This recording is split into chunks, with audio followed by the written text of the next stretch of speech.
এখন আমরা হারকি পরিতে দাঁড়িয়ে আছি। এখানে আমরা ঘুরতে আসলাম, গঙ্গার ধারে একটু বসবো। সুশান্তকে নিয়ে আসলাম, কারণ কি প্রত্যেকবারে আমি নিজে একলা আসতাম খাবার দাবার খেয়ে। এবারে প্রথমবার সুশান্ত আমার সাথে আছে। আর আমাকে মনে আছে আমি যখন লাস্ট টাইম এসেছিলাম, যখন সুশান্তের সাথে বিয়ে হয়নি, 2-3 মাস আগে এসেছিলাম। আর আমি এখানে একলা এসেছিলাম, কিন্তু তখন সুশান্ত ফোনে ছিল। তখন আমি জানতাম না আমার সুশান্তের সঙ্গে বিয়ে হবে। তখন বাস ওকে আমরা এক দুসরাকে বাস ইন্ট্রোডিউসই করাচ্ছিলাম। আর এখন আমরা দাদা বৌদির হোটেল থেকে খাবার খেয়ে আসলাম। আর সুশান্ত কোনদিন খায়নি, এই প্রথম খেলো। দাদা বৌদির হোটেল হয় কেমনি, খাবার কেমনি পাওয়া যায়। একদম দুজনের অনেকই পেট ভরে গেছে, আর কিছু খাওয়া যাচ্ছে না। তাই আমরা ওয়াক করছি আর এখানে এসেছি সুশান্তকে এখানকার সব জিনিস, সব রকম ভিউ দেখাতে। কেমন লাগছে তোমাদের সুশান্ত হরিদ্বার? অনেকই সুন্দর হচ্ছে এটা। চলো এবার গঙ্গার ধারে বসা হবে।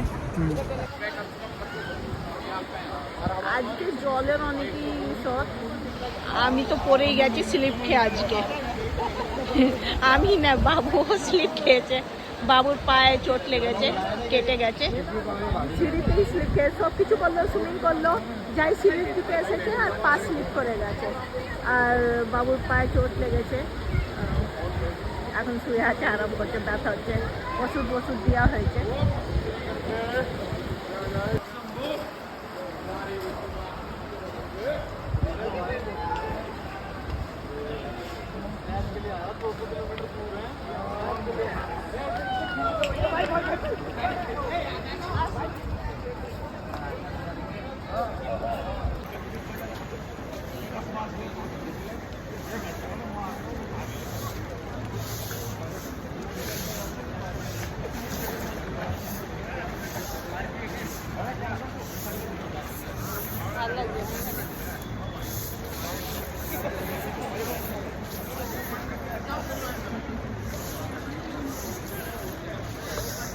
কি করতে? আচ্ছা, ঘন্টা করতে দিবার আছে।